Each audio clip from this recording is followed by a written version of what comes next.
은혜로운 찬양 감사합니다. 사랑하는 성도 여러분, 우리는 지금 대림절을 지내고 있습니다.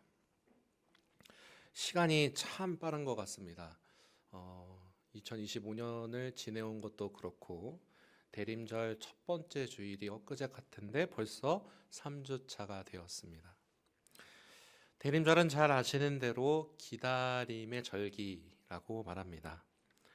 반드시 오신다는 그 약속을 붙드는 기다림, 그 약속 때문에 오늘을 살아낼 힘을 얻는 그런 기다림입니다. 특별히 대림절 3주차는 별명이 있습니다. 기쁨의 주일이라고 부릅니다. 이 기쁨이 과연 어떤 기쁨일까요? 성취하는 기쁨, 좋아하는 것들을 얻는 기쁨, 모든 문제가 해결되어지는 기쁨, 환경이 좋아져서 내 입꼬리에, 내 입에 웃음이 꽃피는 기쁨, 그런 기쁨이 아닙니다. 오늘 본문에 등장하는 마리아도 어쩌면 그렇습니다. 마리아의 삶은 계속해서 불안해 있었고, 여전히 불안하고, 여전히 설명되지 않았고, 그리고 여전히 위험한 상황 가운데 놓여 있는 것이 지금 오늘 본문에 등장하고 있는 마리아, 바로 우리가 잘 알고 있는 예수의 어머니 마리아의 삶이었습니다. 그러나 마리아는 노래합니다. 본문을 보시면 내 영혼이 주를 찬양하며 내 마음이 하나님 내 구주를 기뻐하였음은 라고 말합니다. 그래서 오늘 본문을 함께 읽은 이 부분, 바로 마리아가 노래한 부분인데요. 바로 마리아 찬가라는 별칭이 있습니다. 도대체 무엇이 마리아로 하여금 찬가를 부르게 했을까요? 깨어진 것처럼 보이는, 누가 봐도 정말 깨어져 버린 그런 마리아의 이 삶이 어떻게 찬양하는 삶이 되었을까요? 오늘 본문을 통해 함께 대림절을 보내는 우리, 그리고 대림절의 참된 기쁨이 어디서 시작하는지 함께 묵상하고자 합니다.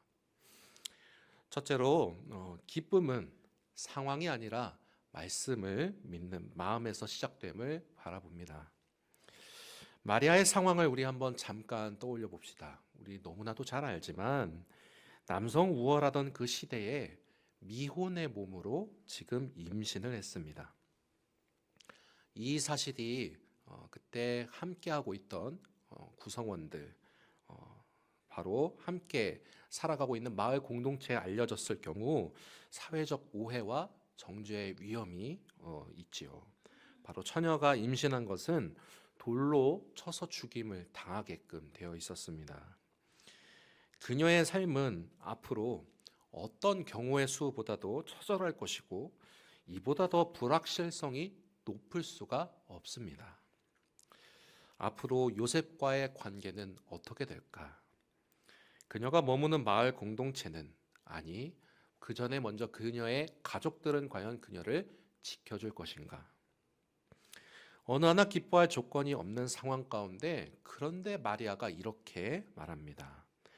내 영혼이 주를 찬양하며 내 마음이 하나님 내 구주를 기뻐하였음은 그 여종의 비천함을 돌보셨습니다. 마리아의 이 기쁨은 상황이 바뀌어서 생긴 기쁨이 전혀 아닙니다. 도대체 아무것도 바뀐 것이 없고 여전합니다. 달라진 것이 있다면 단 하나, 바로 하나님의 말씀을 믿기로 한 그녀의 마음이었습니다. 주의 말씀이 내게 이루어지이다라는 고백 이후에 마리아의 입에서는 지금 찬양이 흘러나오고 있는 것입니다. 대림절의 기쁨이 바로 이것입니다. 상황이 나아져서 생기는 기쁨이 아니라 하나님이 나를 바라보고 계시는구나 라는 그 사실을 믿을 때 시작되는 기쁨입니다.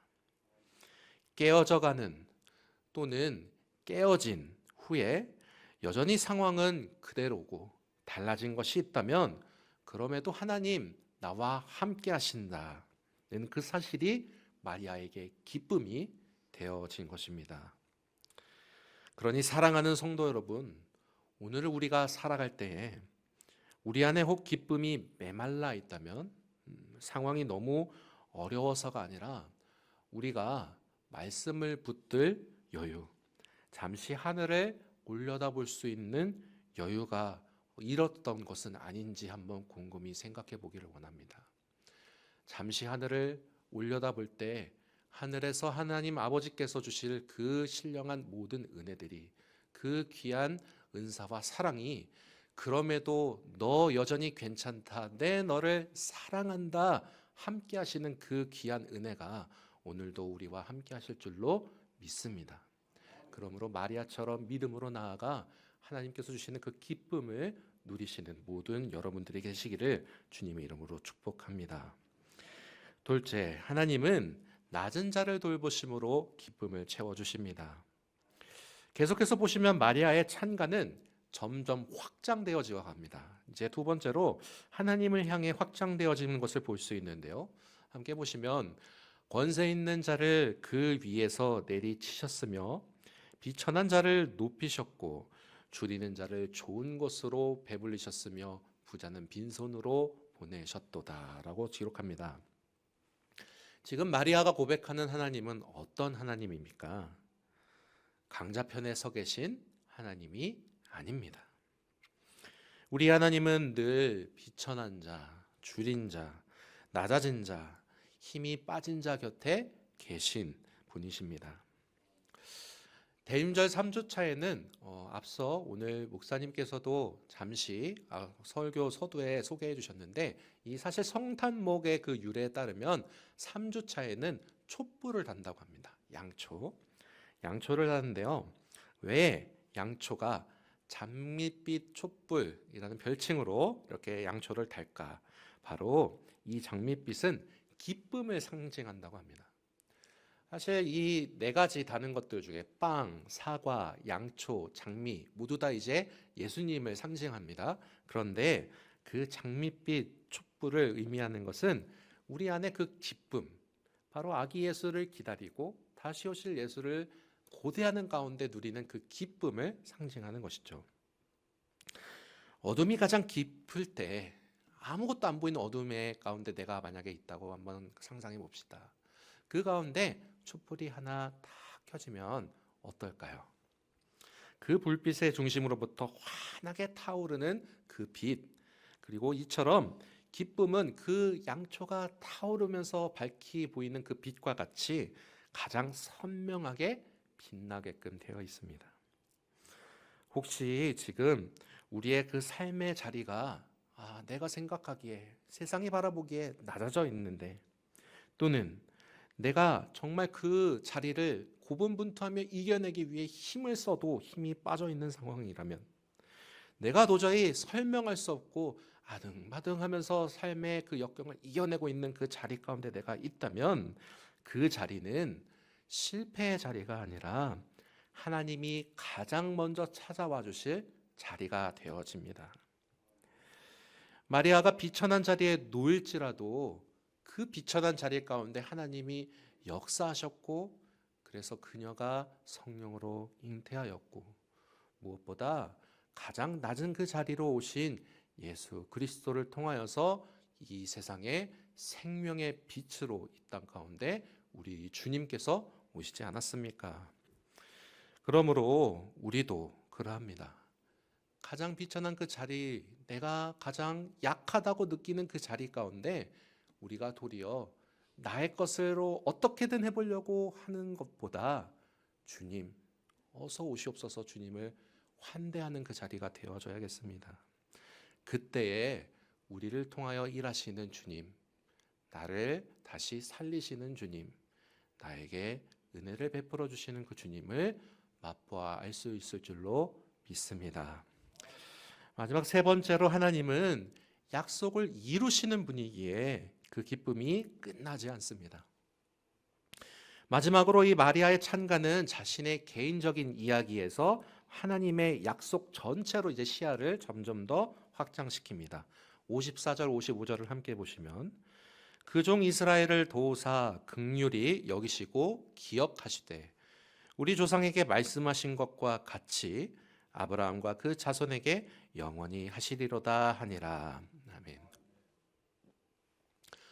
구약의 역사를 잘 기억해 보시면 너무나도 잘 아시지 않습니까? 계속해서 그들은 반역하고 자기 원대로 뜻대로 하려고 가고 발걸음을 재촉할다 할지라도 그들을 오르고 달래서 계속해서 이 길로 가야 한다라고 계속해서 말씀하시는 하나님의 사랑을 우리는 너무나도 잘 기억합니다. 우리 조상에게 말씀하신 것과 같이 바로 아브라함에게 약속하셨던 그 12장 1절부터 3절까지의 말씀, 너가 내 민족이 복이 될지라, 모든 민족에게 복의 근원이 될지라 하는 그 약속은 바로 우리 주 예수 그리스도께서 이 땅 가운데 오심으로 성취되지 않았습니까? 주님께서 이 땅에 오심으로 말미암아 흑암 가운데 빛이 비춰졌고 말씀이 육신이 되어서 이 땅 가운데 오신 그 놀라운 사건으로 인하여서 죽음으로 갈 수밖에 없었던 우리 인간이 주의 놀라운 보혈의 능력으로 말미암아 다시금 살아날 수 있다는 그 기적, 바로 그 복음이 이 땅 가운데 친히 이 땅 가운데 강림하셨으니 얼마나 큰 복입니까? 그러므로 마리아의 찬가를 보면서 우리는 다시 한번 놀라운 사실을 깨닫게 됩니다. 마리아가 이 찬양을 부를 때 사실은 변한 것이 있습니까? 아무것도 없습니다. 앞서 말씀드린 것과 같이 처녀가 잉태했습니다. 사실 우리가 볼 때에는 와, 성령의 능력으로 저런 일이 일어났다니라고 볼 수 있겠지만 마리아 본인에게는 지금 재앙, 어찌 보면 재앙과 같은 일이 눈앞에 펼쳐질지도 모르는 두려움이 앞서는 것은 사실입니다. 그러나 마리아가 이 찬양을 부를 때 아직 아무 약속도 눈에 보이게 이루어진 것이 하나도 없었지만, 그러나 마리아는 말합니다. 말씀하신 대로 하셨도다. 도대체 무엇이 말씀하신 대로 이루어졌습니까? 마리아에게는 하나님은 그렇구나, 하나님은 약속을 이루시는 분이라는 확신이 그녀에게 있었기 때문입니다. 처음에도 우리가 나누었지만 대림절은 반드시 다시 오실 주님을 믿고 기다리는 절기입니다. 과연 다시 오실까? 라고 묻는 절기가 아닙니다. 그러니 우리 안에 대림절의 기쁨은 잠깐 반짝이는 감정, 번쩍이는 트리를 내놓는 절기가 아닙니다. 부처님이 오신 날과 같이 한 종교의 기념일 또는 공휴일로 그렇게 쉼을 누리는 날도 절대 아닙니다. 저 불빛이 사그라들어도 기다림 속에서 꺼지지 않는 그 기쁨이 넘치는 절기와, 이 절기가 끝나고 성탄절이 오고 주연절이 와도 계속해서 우리의 기다림은 이어지고 그 기다림 속에서 우리는 기뻐할 수 있어야 합니다. 그것이 바로 대림절을 보내는 우리 안에 기쁨이 돼야 합니다. 이란에 가면요, 수도 테헤란에 눈부시게 찬란한 왕궁이 있다고 합니다.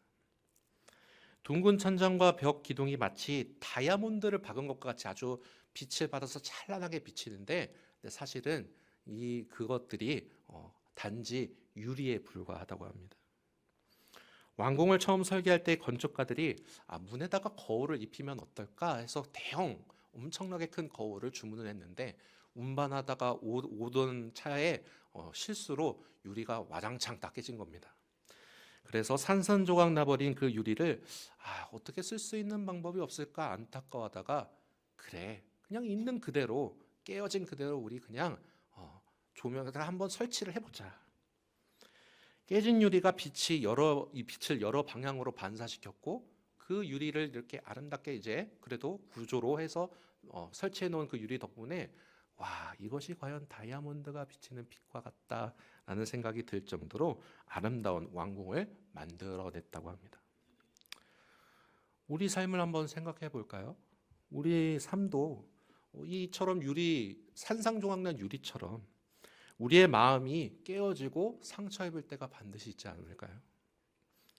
그러나 그 상처 속에서도 하나님이 역사하시고 계시는 그 나의 모습, 너의 모습 그대로를 통하여서 내가 사용하기를 원한다고 하시는 그 하나님의 말씀에 순종하여 나를 있는 그대로 내가 드릴 때, 나를 그 모습을 통해서 아름답게 사용하실 그 주님을 기대한다면 우리가 깨어지고 상처 입고 모난 모습 그대로 그 깨짐으로써 아름다울 수 있다라고 저는 생각합니다. 그 모습 그대로 사용하신다니 얼마나 감사한 일입니까?